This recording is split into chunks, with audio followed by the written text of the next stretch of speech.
You are listening to the Brown Perspective. Okay, so today I want to have a discussion about the verdict in the Derek Chauvin trial.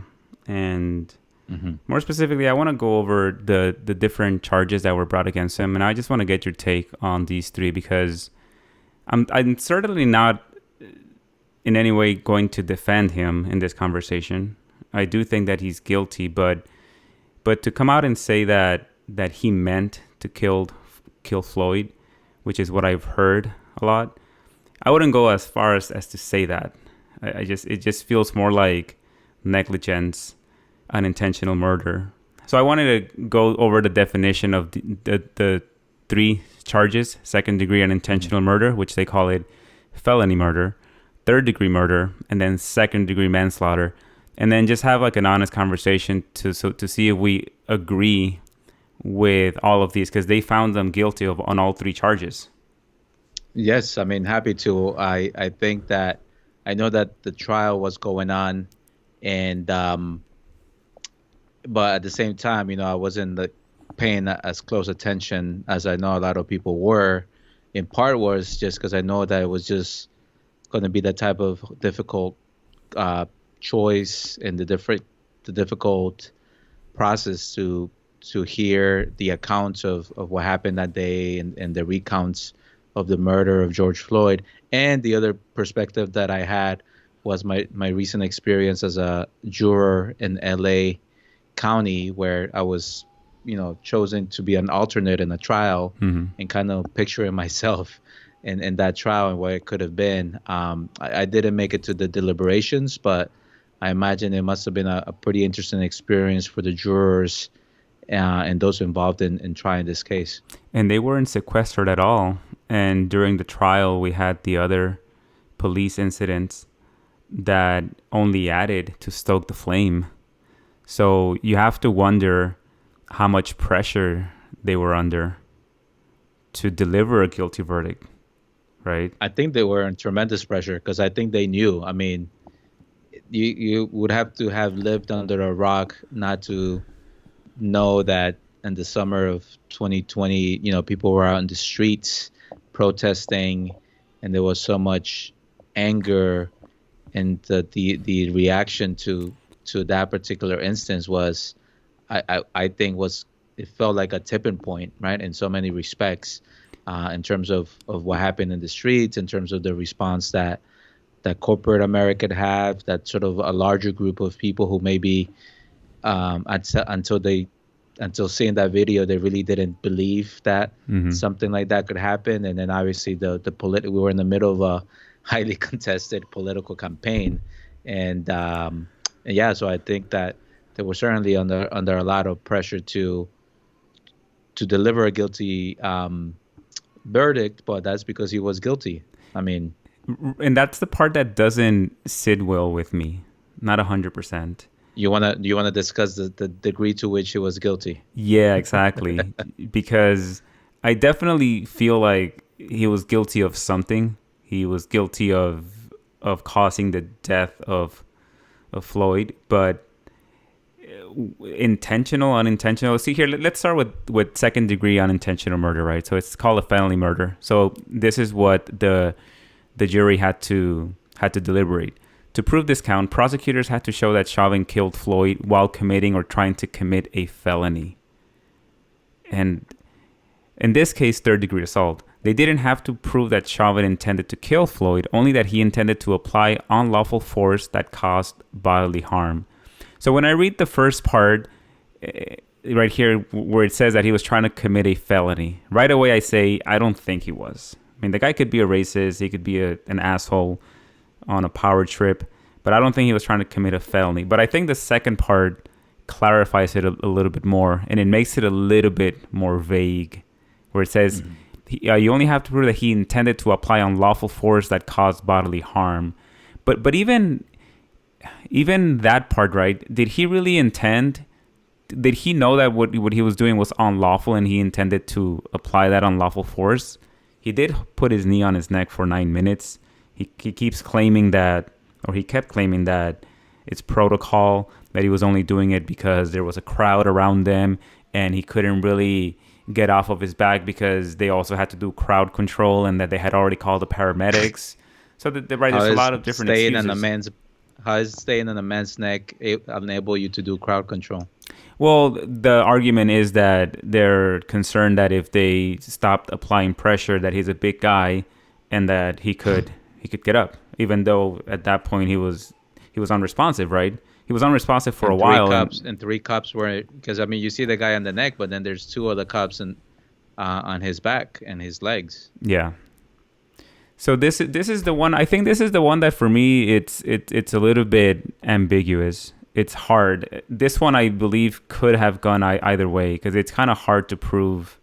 At least just when I think about it as being a felony, did he intend to commit a felony? Did he intend to kill him? I don't think so. That I do know, especially because everyone was recording him. Like, there's so many people recording him. He's not a stupid person. What about the other one? Third degree murder. Jurors had to find Chauvin caused Floyd deaths through an action that was eminently dangerous and carried out with a reckless disregard for and conscious indifference to the loss of life. Do you think he knew that Floyd's life was at risk? Because when you look at the doctor who performed the autopsy, right? So he had heart disease, right? So he suffered from heart disease.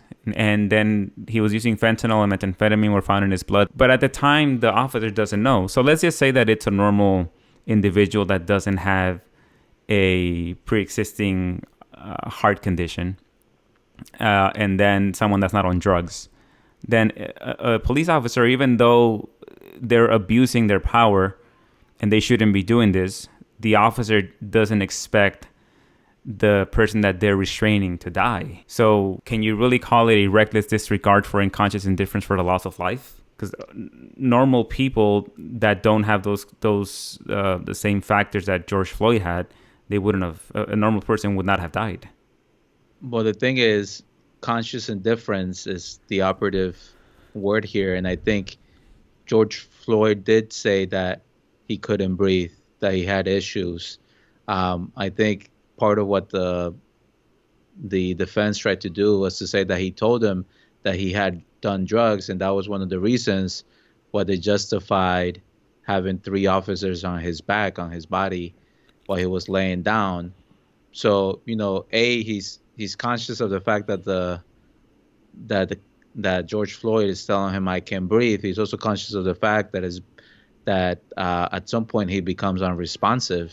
Mm-hmm. So I think that it does show an indifference to the loss of that particular life, because I think he just assumed, okay, he's a big guy, he's super strong, and that was the other thing. This is where the double-edged sword of that criminalization and vilifying of black men. Mm-hmm. Oh, he's so big and tough that we were so afraid that he was going to overpower us, and at the same time, here he is, somebody who's not as strong, who has health issues, who just because he happens to be a black man is seen as a larger than life threat, and he thinks that applying that type of pressure for that extended period of time is not going to cause him obviously maybe to black out or death. I mean, he knew that it was going to have some sort of impact on his ability to breathe and function. Yeah. How many different criminals do you think that these police officers arrest that often complain about not being able to breathe or about other things, just to maybe not to get away, but to not have to go on the ground, or not to have handcuffs on them? Because George Floyd did complain of having difficulty breathing even before he was on the floor, right? So to what extent do you think this cop was just desensitized to that? Like, oh, here's just another criminal complaining of something, just so that we can go easy on him. So possibly, it's hard to say. The conscious indifference to the loss of life, maybe it's simpler. Maybe it just means that you can't assume that whoever you're arresting is a perfectly healthy individual. You have to assume that there may be some pre-existing conditions that may make what you're doing a risk factor for them. right? But it's also the assumptions that you're coming into this, like you shouldn't, one should not assume that this type of a counter would take this level of force, right? So there's But these this officers apply. assumptions before the assumptions Yeah, that I think are important, and I think are behind the sort of the racism claims. yeah, and that's another part that factor that a lot of these police officers they do this all the time. They're just used to it. Hmm. So, in his point of view, he was doing something that he's probably routinely done before that he's seen other officers do before. So does Because that? if you think that it was a white man of the same age, if he would have gotten treated the same way. Yeah. Oh no, no, of course not. No, because the presumption of guilt is always against black people have that. It's just by being black, you're automatically more dangerous. So therefore, it requires more force to subdue you. It requires for officers to be more aggressive because you're automatically a threat to their lives. That's Mhm. white supremacy. That's so. All right, let's move on from this one because I do agree with this one. I was trying to parse here the reckless disregard and conscious indifference. So, and the other one is second degree manslaughter. Prosecutors had to show that Chauvin caused Floyd's death through culpable negligence that created an unreasonable risk and that he consciously took the chance of causing severe injury or death. So, Yeah, and I think that's the fact that he had his knee on his neck for such an extended amount of time, right? Because if he would have kept it 2 minutes, 3 minutes, 5 minutes, that would have been enough.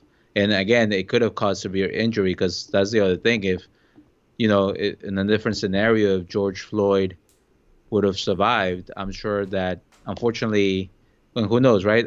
But I don't bet, I would bet that it wouldn't have been as big of a case, and he probably would have um, lived his life with a serious neck injury, right? I'm sure that the trachea or some other, given how sensitive that part of our body is, um, both, but is such an important part. You have your back, your neck, how water and air gets into your system. That I'm sure that he would have had some long-term consequences from that encounter if he would have survived. also, people focus too much on the knee on the neck. I know because the neck, that's where you can cut the airflow directly. But let's just assume that he placed it correctly and that wasn't cutting the airflow. But just the fact that you have weight, you have him facing down on his stomach, Hmm. and you have three officers on him. That's gonna make it harder for him to breathe. And if he has a heart condition and if he's on drugs, then it's gonna increase the risk. So it may not even be the knee on the neck. It may just be the fact that these guys all three were on him for 9 minutes. Yeah, which now is interesting, and we'll see how the cases for the other officers go. But I know that given the fact that he was found guilty of all three charges, I know that what I've heard is that they're likely to try to settle the case because they know that they probably are going to be facing the same type of juror and even the same type of jury and probably face a similar tough trial. Yeah, I think the difficulty here as well is that their manual doesn't specify how long, how much time is reasonable to have your knee on the neck. Because assuming that that's protocol, I think when they testified, they said, yeah, but you shouldn't do it for 9 minutes, especially after somebody becomes unresponsive. But still, if that's protocol to put your knee on someone's neck and to hold it for some extended amount of time, like a minute, 2 minutes, 3 minutes, then if they're not thinking that they're posing any imminent threat or unreasonable risk, because for the most part most individuals are going to survive that, then this is where I get to, like, how guilty is he of being stupid? Really, that's what we're talking about here. So you're a racist and you're stupid and you did something that was unreasonable, but the guy must have been thinking that everything that he was doing was that Floyd was going to survive this, that he wasn't going to die. So Yeah. it's not premeditated. He's not trying to he's not trying to injure the guy intentionally, but just the fact that he's being reckless. And maybe that's just what I take from this, that both third degree murder and second degree murder is just really, you created an unreasonable risk because of your recklessness. That's really what it comes down to. Yeah, but can I just say that what you just explore there also brings up the question that in some ways he is just, he is the officer that most people see because he's at the position of the neck. But to your earlier point, what happened if really the really real reason why George Floyd couldn't breathe was because of the second officer, right? Because maybe he had his full weight and his full body. I mean, the legs, it's kind of hard because you really stop in their circulation. I think for the most part, our legs, because the way that they are, I think that they're not going to cause like a catastrophic life-ending injury if somebody was on your legs. So what I'm trying to say is that you bring a good point that maybe it was the second officer, the officer that was putting his weight on the chest and the chest area, the lung area. Maybe he was more of an excuse, more of a cause of his death. And just because Chauvin was in the neck and more visible, he's the one that's going to be taking most of the blame. And in part because I think he was also the senior officer in that particular unit. Yeah, exactly. So just to wrap this up, I definitely see how you can make the case for third degree murder and second degree manslaughter. Second degree unintentional murder, where he was trying to commit a felony. Yeah, Intent is a powerful thing. Yeah, this one is still, again, all right. But overall, I think I'm glad of the decision. We didn't even get a chance to talk about how deep down inside we all felt that there was a chance that they were going to come back with no guilty on all of them, not guilty. Just given the history of the collective trauma that we all have gone through as a community, where these officers get off and it's like, oh, well, there's nothing to see here. There's nothing wrong here. They were just going by the book. George Floyd shouldn't have been unhealthy. He shouldn't have been on drugs.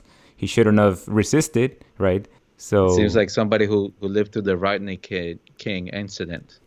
I mean, one day I have to tell you about the liquor store right next to our house getting burned down, and we had to go sleep on the church. Yeah. Wow. Those are some powerful, vivid memories. I still remember that fire.